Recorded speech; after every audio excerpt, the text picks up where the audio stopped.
Bring her bags in, she's not staying at her apartment anymore. She'll be living here from now on. You'll take care of her starting today." My husband shouted from the driveway as my mother stood beside him, holding a folder as if it were a claim to my entire existence. That folder held the breaking point. My mother had taken a $3 million loan from my sister's apartment, and now she expected to live in my house and rely on me.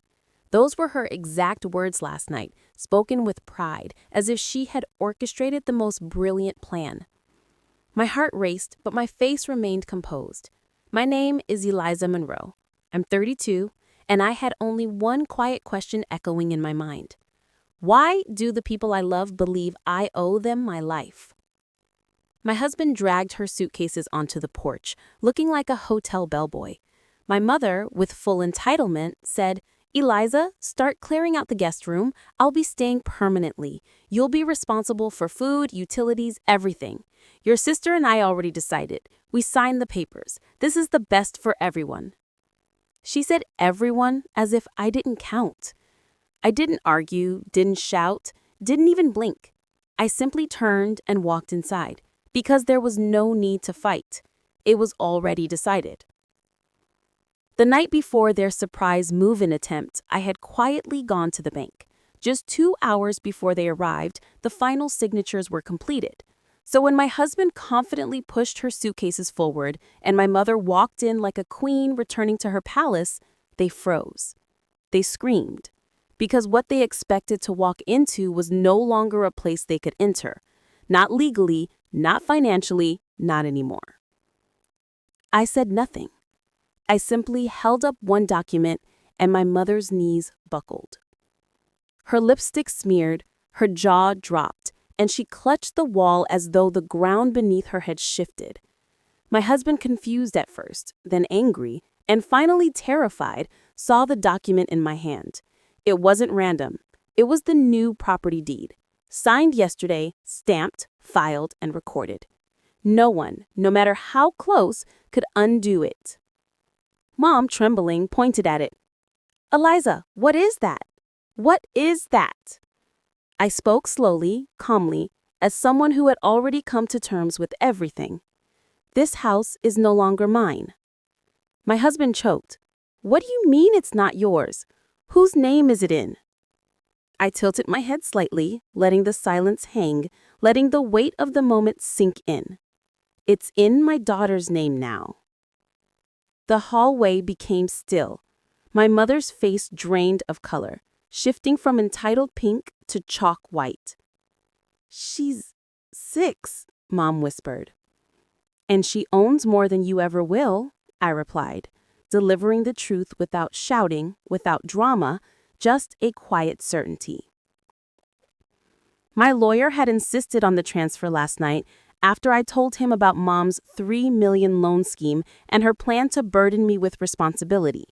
From that moment, there was nothing left to discuss. A 6-year-old couldn't be bullied into paying off someone else's debt. A 6-year-old couldn't be manipulated at the dinner table. A 6-year-old couldn't be emotionally blackmailed into responsibility. She never made the choice. My mother tried one last feeble attempt. "Eliza's sweetheart, just until we figure things out." I gently pressed the deed folder against my chest with one hand, and with the other, I reached for the front door. "Read the last page," I whispered. Her scream filled the yard, because that last page stated that they were legally trespassing. My husband lunged forward as though he could negotiate his way out with force. He grabbed the folder, scanned the bottom page, and stumbled backward into the entry table. There, in thick black font, was the exact clause my lawyer had drafted. All past and future liabilities assumed by third parties are not transferable to the minor homeowner. Translation, their $3 million loan. The rope they used to try to hang me was now wrapped around their own necks. Not mine, not my daughter's, no one they could manipulate. My mother clutched her chest, gasping for air. "Eliza, we're family. We have to stay here. You don't understand the bank." I quietly cut her off. "I understand perfectly. You wanted to move into my home so you could make my income pay for your mistakes. My husband shouted, "We are your family." I finally looked him directly in the eyes. Really looked at him. Not the boy I once felt sympathy for. Not the man who pretended to love me. But the parasite who only valued what I provided. "You're not my family," I said. "My daughter is." My mother's knees buckled because that sentence wasn't emotional. It was final. Behind them, on the driveway, the neighbor across the street paused while watering his lawn. He saw the 3 suitcases by their car and noticed that I wasn't afraid. My mother hiccuped between breaths, panic rising. "Eliza, please, just one night. One night until we figure this out." I slowly reached into my pocket, not for a phone, not for a wallet, but for a small white envelope. Their eyes followed it like it was radioactive. "But what is that?" my mother asked. I gently placed it on the porch railing and stepped back. "This is the bank letter." My mother snatched the envelope as if it might contain air, tore it open, and when her eyes reached the second paragraph, her whole body deflated. She read it aloud, her voice shaking. "Due to insolvency risk, collateral asset seizure may begin within 14 days. Her hands trembled harder. They thought my house was the collateral. But no. My lawyer made sure the collateral listed was my sister's apartment, the one they took the $3 million loan for. Mom looked up horrified. "She'll lose everything," she whispered. My husband tried to recover his voice. "Eliza, listen. If you let us stay here for just a month, we can stall the bank. We can." "No," I said, simply. He blinked, stunned that a single word could cut deeper than shouting. Then, like a cornered animal, his voice turned cheap. "Fine. You think you're better than us because you got lucky in life, because you earn well, because you—" I stepped closer. "Because I stopped letting you drain me." He fell silent. Mom stared at me like she wanted to rewind the years she had dismissed me, treated me like the fallback child, the invisible provider. Now, suddenly, I was the only person who could save them. It was almost poetic. But I wasn't here for revenge. I was here for boundaries. I'm not responsible for fixing the consequences you created. Not anymore. They looked at me as if I had transformed, as if I had become someone larger, someone they no longer had access to. Finally, my mother whispered one last question. "So what do you want us to do?" I studied my breath, then gave them the only direction that would ever protect my daughter again. "Leave." My name is Eliza Carter. I'm 31, and the moment that single word left my mouth, leave, something unraveled in all of them. My mother's shoulders collapsed first. My husband tried one more time to posture, but he couldn't meet my eyes, because he knew deep down the woman who used to panic breathe at night, afraid she'd lose love if she said no, was no longer there. I motioned toward the foyer, toward the suitcases they had dragged inside.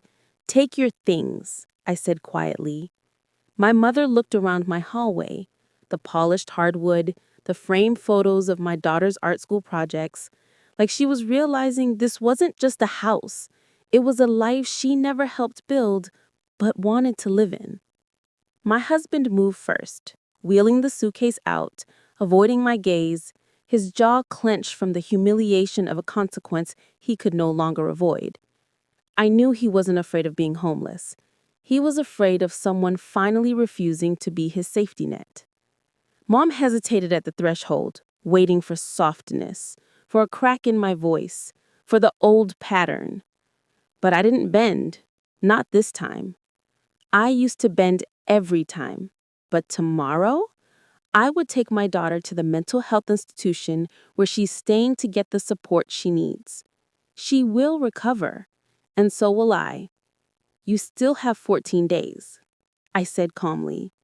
Call the bank, call a counselor, call whoever you need, but don't call me to carry the weight for choices I didn't make."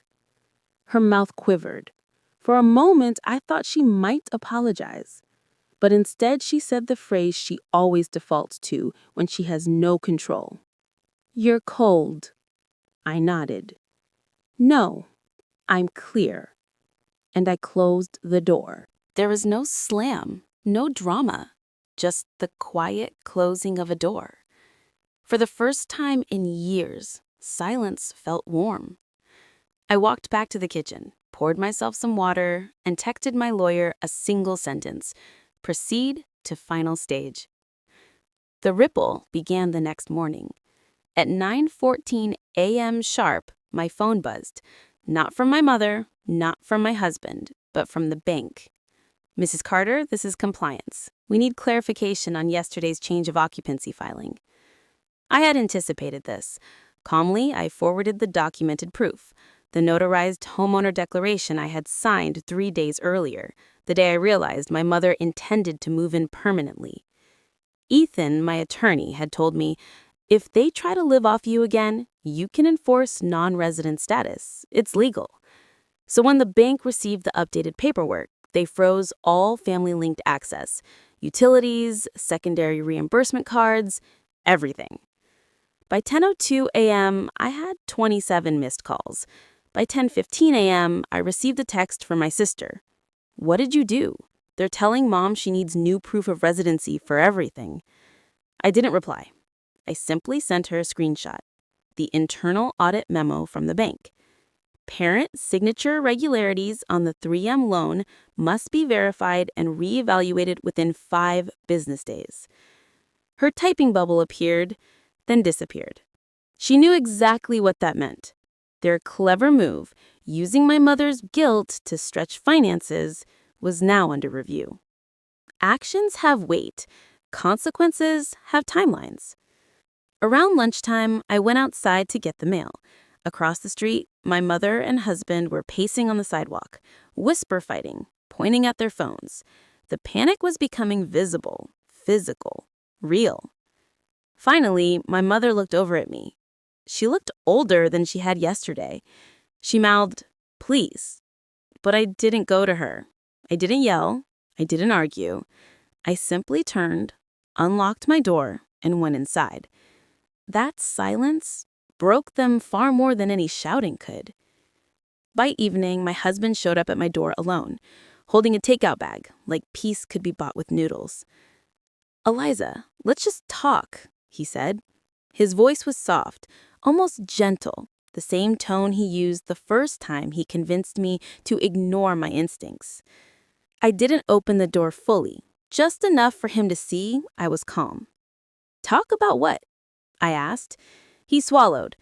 "You're overreacting. You can't just leave family on the street." There it was. No regret, no accountability, just the expectation that I should fix it all for them. I lean against the doorframe. "You've built your entire life around the idea that someone will clean up your mess, but that someone isn't me anymore." He opened his mouth to respond, but I cut him off. "And by the way, don't call them family. Family respects boundaries." He blinked, confused, because manipulation doesn't understand clarity. Then I handed him a plain envelope, his name written on it in my handwriting. He opened it right there. Inside were 2 documents, the bank's formal non-residency approval and the petition for separation of financial responsibility under Oregon statute, filed that morning. His face drained, because those papers meant one thing. I wasn't just emotionally done, I was legally done. He placed a hand on the door like he could stop reality from shifting. "Eliza, please." I looked directly into his eyes, not with anger, but with finality. I said, "You wanted a life without my support. Now you have it." And I closed the door. Slowly, gently, precisely. That was the real ending. Not a scream, not a fight, just a clean sever, a line drawn. Tomorrow, the paperwork would be finalized. Tonight, I slept without dread for the first time in years. The next morning, as sunlight hit the kitchen tiles, I brewed coffee in silence. No suppressed panic behind my ribs, no fear of the next emotional ambush. My lawyer called at 9:14 a.m. sharp. He said, "It's done. All signatures verified. Financial separation activated. They can't attach themselves to your assets anymore." I exhaled long and slow, like a lifetime of tension leaving my bones. Within 10 minutes, my phone buzzed continuously with unknown numbers. I turned it face down. Silence wasn't avoidance now. It was power. Instead of doom scrolling or checking their reactions online, I grabbed my keys and drove to the Crescent Foundation's new mentorship facility. The same program I had built to ensure girls wouldn't grow up begging for love from those who would never give it. Maya was waiting, camera in hand, her hair in a messy ponytail, excitement radiating from her. "Ready to review the new submissions?" she asked. I smiled. Genuinely, I am. Completely. We sat in the editing bay and she showed me a film created by a 16-year-old who had made a short documentary on healing through boundaries. Her voice shook during the interview, trembling with that all too familiar sting of being dismissed, but her eyes were fierce. Maya paused the clip. "You changed everything for her," she said.